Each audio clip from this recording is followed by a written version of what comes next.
Friends, কেমন আছেন আপনারা সবাই? আমি একটু ভালো হয়েছি, আস্তে আস্তে একটু সুস্থ হচ্ছি। আসলে অনেক দিন হয়ে গেছে, প্রায় এক সপ্তাহের বেশি হয়ে যাচ্ছে যে আমি কোনো ভিডিও আপলোড করা হয়নি। তাই নিজের খুবই খারাপ লাগছিল যে আমাকে যিনি রিকোয়েস্ট করেছিলেন ভিডিওটা বানানোর জন্য, তো আমি সবে একটা পার্ট করে আমি ছেড়ে দিয়েছি। তো নিজেরও খুব খারাপ লাগছিল। তাই একটু শরীরটা একটু সুস্থ হতেই আমি সঙ্গে সঙ্গে চলে এসেছি আপনাদের রিকোয়েস্টটা রাখার জন্য। তো আজ আমার ভিডিওটা হচ্ছে পার্ট 2 বডি কেয়ার রুটিন নিয়ে। পার্ট 1-এ আমি বলেছিলাম বডি ক্লিনজার নিয়ে, কেন বডি কেয়ার রুটিনের মধ্যে প্রথম পার্ট যেটা আসে সেটা হয় ক্লিনজার নিয়ে, দ্বিতীয় পার্ট যেটা আসে সেটা হয় স্ক্রাবার নিয়ে, এক্সফোলিয়েশন নিয়ে।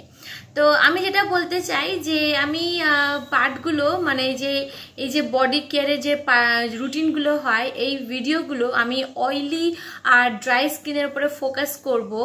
কারণ নর্মাল স্কিন এমন একটা স্কিন হয় যে এর কোনো প্রোডাক্ট বাঁচতে লাগে না। এই স্কিনটা এমন স্কিন হয় যে কোনো প্রোডাক্ট আপনারা ব্যবহার করতে পারেন। এই স্কিনের জন্য পার্টিকুলারলি তেমন কোনো কনসার্নের ব্যাপার থাকে না। আর সেনজিটিভ স্কিনের জন্য আমি কি বলবো, যেহেতু স্কিনটা সেনজিটিভ রয়েছে তাই প্রোডাক্ট একটু ভেবেচিন্তে নিতে হয়।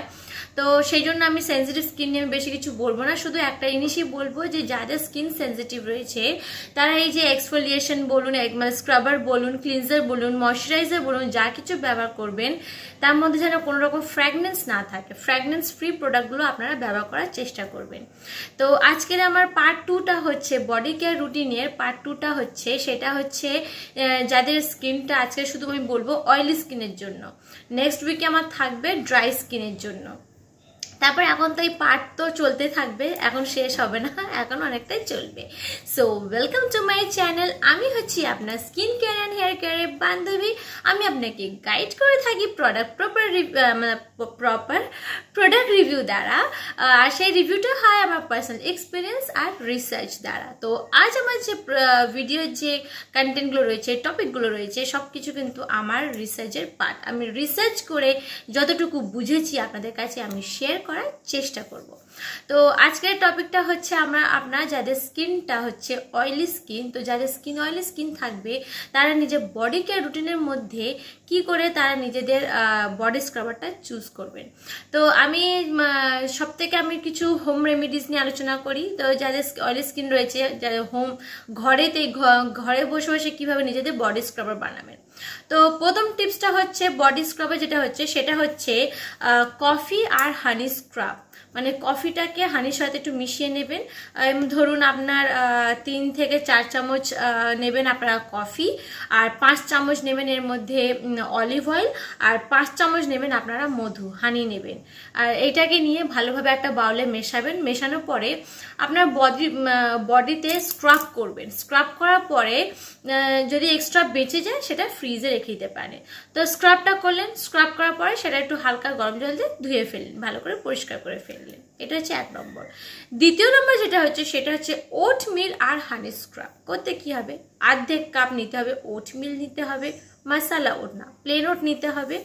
আর 4% 1 ভাগ 1/4 কাপ নিতে হবে মধু নিতে হবে, আর 1/4 কাপ নিতে হবে ইয়োগার্ট। এটা নিয়ে আপনারা ভালো করে ম্যাসাজ করে এটা ভালো করে ধুয়ে ফেলবেন। আচ্ছা, তারপরে হচ্ছে সি সল্ট আর অয়েল স্ক্রাব করতে কি হবে, 1 কাপ নিতে হবে সি সল্ট, আর 1/2 কাপ নিতে হবে আপনার যে কোনো তেল, ক্যারিয়ার তেল, ধরে নিন কোকোনাট অয়েল কিংবা অলিভ অয়েল, যে কোনো একটা অয়েল নিয়ে নিলেন, সেটাকে ভালো করে মেশালেন। আর এর মধ্যে যদি আপনারা চান যে কিছু এসেন্স অয়েল আমরা মেশাই, তাহলে আপনারা টি ট্রি অয়েল কিংবা লেমন অয়েল কিছু ফোঁটা মেশাতে পারেন। এটাকে ভালোভাবে মিশিয়ে আপনারা মানে বডিতে লাগিয়ে আপনারা ধুয়ে ফেলতে পারেন। তো এই 3টে পদ্ধতিতে আপনারা নিজের বডি স্ক্রাব বানাতে পারবেন যাদের অয়েলি স্কিন রয়েছে বাড়িতে বসে। আচ্ছা, এবারে আমি বলবো যে আমরা যে বডি এক্সফোলিয়েশনটা কেন করি। বডি এক্সফোলিয়েশনের কারণটা হচ্ছে কি, যখন আমরা বডিটাকে স্ক্রাব করি, স্ক্রাব করার ফলে কি হয়, যে ডেড সেলসগুলো সেগুলো পরিষ্কার হয়ে যায়, সরে যায়। আর অয়েলি স্কিনে একটা সমস্যা হচ্ছে কি, পোরসগুলো ক্লগ করে। পোরসগুলো যখন ওই মানে স্কিনের যে সেলসের তলায় যে পোরসগুলো থাকে, সেই পোরসে গিয়ে যখন অয়েল সিবিমগুলোকে যখন জমা হয়, তখন সেটা ক্লগ করার ফলে কি হয়, ব্রোনো, অ্যাকনে, দানা, পিম্পলস, বিভিন্ন ধরনের ব্রেকআউটস তৈরি হয়ে যায়। তো এক্সফোলিয়েশনের কারণটা হচ্ছে কি, এই পোর্সগুলোকে আনক্লগ করা, যাতে কোনো রকম ব্রেকআউটস না হয়। আর ডেড সেলসগুলো যখন আপনার সরে যাবে, একটা নিউ সেলসগুলো আসবে, তখন আপনার স্কিনটা ওভারঅল একটা উজ্জ্বল ত্বক পাবেন। আচ্ছা, তারপরে কি করা হয়, কেন আমরা করি আবার এক্সফোলিয়েশন? আরেকটা কারণ হচ্ছে কি, অয়েল কন্ট্রোল। অয়েলি বডির সব থেকে বড় সমস্যা হচ্ছে তাদের অয়েল সিক্রেশনটা। এই যে এক্সেস অয়েলটা হয়, এই এক্সেস সিবিউন প্রোডাকশনটাকে এই এক্সফোলিয়েশন কি করে, কন্ট্রোল করে। আচ্ছা, তারপরে যারা আপনারা কোনো প্রোডাক্ট কিনতে যাচ্ছেন, মানে বডি স্ক্রাবার কিনতে যাচ্ছেন, তো আপনার স্কিন যদি অয়েলি হয়ে থাকে, তাহলে সেই বডি স্ক্রাবারটা যেন ওর মধ্যে যেন থাকে চারকোল থাকে, স্যালিসাইলিক অ্যাসিড কিংবা টি ট্রি। এই তিনটে জিনিস আপনারা নোটিস, মানে একটার মধ্যে বলছি না, তিনটে হবে। চারকোল বডি স্ক্রাবার কিনতে পারেন, স্যালিসাইলিক বডি স্ক্রাবার কিনতে পারেন, কিংবা টি ট্রি বডি স্ক্রাবার কিনতে পারেন। এইগুলো যে হয় আপনার শরীরের জন্য খুবই উপকার। কেন উপকার? চারকোলকে বলা হয় এরা খুবই ভালো, মানে দুর্দান্ত এরা, যে এক্সেস অয়েল যে প্রোডাকশনটা হয় সেটাকে শুষে নিতে, পরিষ্কার করতে চারকোলটা কিন্তু খুবই কার্যকারী। আর এটা কি করে, যতগুলো ইম্পিউরিটিস সবকিছু থাকে চারকোল শুষে টেনে একদম বের করে নেয়। আর কি করে, স্কিনটাকে ডিটক্সিফাই করে। স্যালিসাইলিক অ্যাসিড কি করে, স্যালিসাইলিক অ্যাসিড মানে BHA, কোনো বডি স্ক্রাবারের মধ্যে যদি দেখেন BHA, তার মানে বেটা হাইড্রক্সি অ্যাসিড, মানে স্যালিসাইলিক অ্যাসিড। এটা কি করে, আপনার পোরসের মধ্যে একদম পেনিট্রেট করবে, মানে পোরসের ভিতরে একদম ঢুকে পোরসের ভিতরে যে ময়লাগুলো থাকে সেগুলোকে ডিজলভ করে সেটাকে পরিষ্কার করে, একটা যে ডেড স্কিন সেলসগুলো সেগুলো পরিষ্কার করে ওভারঅল আপনার স্কিনটাকে ভালো করবে। মানে যে অয়েলি স্কিনের জন্য যে সমস্যাগুলো থাকে, পোরসগুলো ক্লগ করা, ব্রেকআউটস তৈরি হওয়া, এগুলো আর হয় না, ঠিক করে এই জিনিসটা। তো সুতরাং কোনো দাগ দানা ব্রণ, কোনো ব্রেকআউটস হবে না। আচ্ছা, টি ট্রি কি করে, টি ট্রি হচ্ছে ন্যাচারাল অ্যান্টিসেপটিক আর অ্যান্টিব্যাকটেরিয়াল প্রপার্টি থাকে এর মধ্যে। এরা কি করে, যেটা অয়েলি স্কিন একটা সমস্যা যেটা হয়, এই ব্রেকআউটসগুলো মানে দাগ দানা ব্রণের যে প্রবলেমসগুলো হয়, এর ফলে কি হয়, একটা জ্বালা পোড়া ভাব থাকে, তো সেইটাকে ঠিক করে টি ট্রি অয়েল। আচ্ছা, এবারে বলছি ক্লে।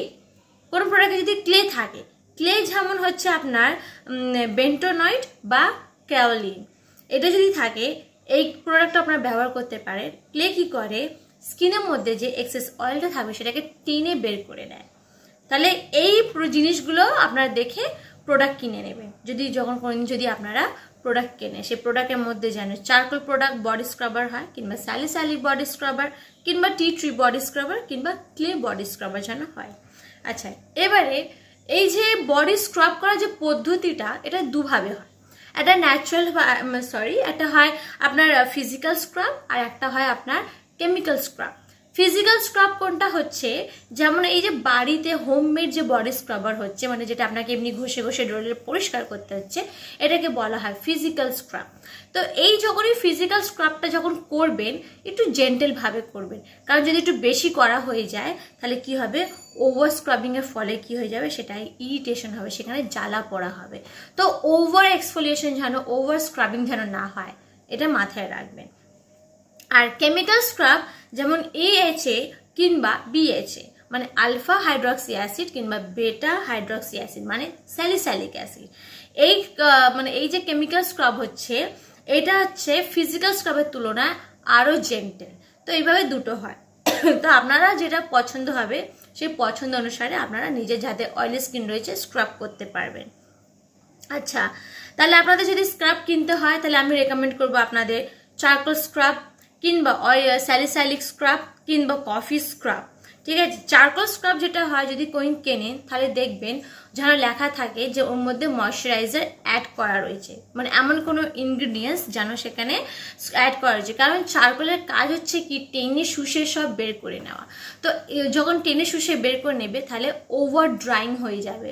তো ওর মধ্যে যদি কোনো ময়শ্চারাইজার, যদি কোনো ইনগ্রিডিয়েন্টস থাকে, ময়শ্চারাইজিং ইনগ্রিডিয়েন্টস থাকে, তাহলে কি হবে, সেই জায়গাটাকে আপনাকে ওভার ড্রাইং হতে দেবে না। তাহলে এই জিনিসটা আপনারা মাথায় রাখবেন যখন চারকোল স্ক্রাব কিনবেন। আচ্ছা, স্যালিসাইলিক অ্যাসিড স্ক্রাব যেটা হচ্ছে, এটা আমি বলবো সব থেকে বেস্ট যাদের সমস্যায় রয়েছেন অয়েলি স্কিনের। আর কফি স্ক্রাব যেটা হচ্ছে এটাও অনেকটা ফিজিক্যাল স্ক্রাবের মতন, কারণ এই কফি স্ক্রাবে কি হয়, ওই কফি বিটসের গ্রাউন্ডগুলো থাকে, তার ফলে যখন আপনারা লাগাবেন তো মনে হবে যেন হ্যাঁ মনে হয় কিছু, মনে হবে যেন ফিজিক্যালি কোনো স্ক্রাব করছি, হোমমেড স্ক্রাব একটা ফিলিং আসবে। আচ্ছা, স্ক্রাব কখন কখন করতে হবে? যাদের অয়েলি স্কিন রয়েছে আপনারা সপ্তাহে 2 থেকে 3 দিন আপনারা স্ক্রাব করবেন, বডি স্ক্রাব করবেন। আর যেই স্ক্রাব করা হয়ে যাবে আপনারা তার সঙ্গে সঙ্গে কোনো একটা জেন্টেল ময়শ্চারাইজার লাগাবে, মানে যে ময়শ্চারাইজার যেন খুবই লাইট ওয়েট হয় আর খুবই যেন অয়েল ফ্রি হয়, এটা হয়। আচ্ছা, যে কোনো নতুন প্রোডাক্ট ব্যবহার করার আগে, যেটা আগে কোনো করেননি, সবসময় আপনারা প্যাচ টেস্ট নেবেন। আর যেটা কথা রইল ময়শ্চারাইজার নিয়ে, তো এটা আমি ড্রাই স্কিনের স্ক্রাবার, বডি স্ক্রাবার মানে ভিডিওটা বানানোর পরেই আমি কিন্তু বলবো, ময়শ্চারাইজারটা বলবো যে কোন ময়শ্চারাইজারটা অয়েলি স্কিনের জন্য লাগাবেন। তো অয়েলি স্কিনে মানে কি করবেন, যখন আপনারা স্ক্রাবিংটা করবেন, এক্সফোলিয়েশনটা করবেন, সেটা ভেজা গায়ে সার্কুলার মোশনে করবেন। সার্কুলার মোশনে করলে কি হয়, পরিষ্কারটা ভালো, এইভাবে ডলবেন না, ডলাটা কোনোদিন উচিত না। সবসময় এমনি বডিতে সব জায়গায় যখন লাগাবে এইভাবে সার্কুলার মোশনে, এইভাবে ঘষে মেজে না, এমনি সার্কুলার মোশনে এইভাবে বডিগুলো গাগুলো আপনারা ঘষবেন। আর যখনই করে আপনারা এক্সফোলিয়েট করবেন আপনারা কিন্তু অবশ্যই আপনারা ময়শ্চারাইজার ব্যবহার করবেন, কারণ ময়শ্চারাইজার না ব্যবহার করলে কি হবে, স্কিনটা ওভার ড্রাই হবে। সো আপনার যদি মনে হয় যে আমার এই ভিডিওটা ইনফরমেটিভ ছিল, আর যারা যারা এই অয়েলি স্কিনে ভুক্তভোগী হয়ে আছেন আর তারা চায় যে এমনি বডি কেয়ার রুটিনের আইডিয়া যদি তারা চায়, তাহলে প্লিজ তাদের মধ্যে একটু শেয়ার করে দেবেন, যাতে তাদেরও যেন হেল্প হয়ে যায় আপনার দ্বারা। আর আপনারা যদি নতুন হয়ে থাকেন তাহলে অবশ্যই আমাকে সাবস্ক্রাইব করবেন, আর পুরনো ভিউয়ার্স হয়ে থাকলে আমার সাথে জুড়ে থাকবেন। So thank you for watching my video. Bye bye friends.